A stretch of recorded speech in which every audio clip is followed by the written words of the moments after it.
dear students, Abbas Mathematics, truth table for P, cup Q and cap Q.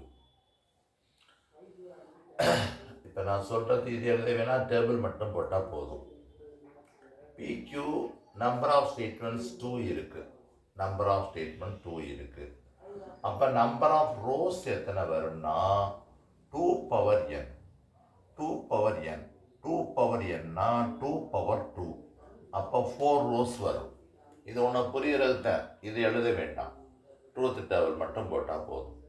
PQ 2 statements, நான் 2 ஸ்டெப்பும் ஒரே சம்மில் போட்டேன். P cup Q, P cap Q. இது வந்து true true falls falls இப்படி வச்சுக்கோங்க. அடுத்து Qக்கு ட்ரூ ஃபால்ஸ் ட்ரூ ஃபால்ஸ் அப்படின்னு எழுதிக்கங்க. அவ்வளோதான்.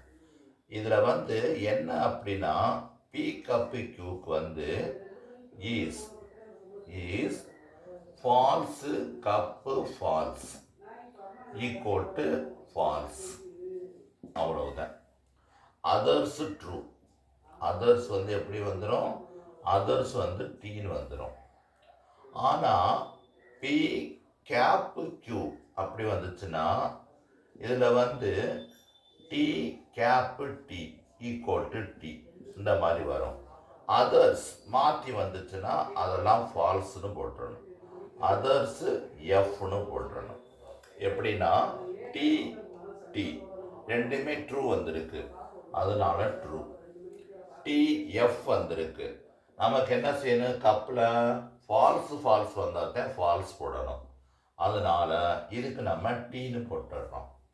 ஃபால்ஸு டி வந்திருக்கு, அதனால டீன்னு போட்டுடுறோம். ஃபால்ஸ் வந்திருக்கு, அதனால ஃபால்ஸ்னு போடுறோம்.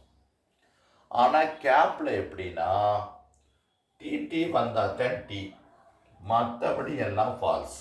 டிடி வந்தால் தான் ரெண்டுமே ட்ரூன்னு வரணும். ட்ரூனா உண்மை, எஃப்னா பொய். உண்மை ட்ரூத்து ஃபால்ஸு ரெண்டு மாற்றி வந்திருக்கு, அதனால எஃப். ரெண்டு மாறி வந்திருக்கு, அதனால எஃப். ரெண்டும் ஒரே மாதிரி. இது அப்படி இல்லை, நமக்கு டிடி வந்தால் தான் டி அப்படி வந்திருக்கு, அதனால எஃப். அவ்வளவுதான்.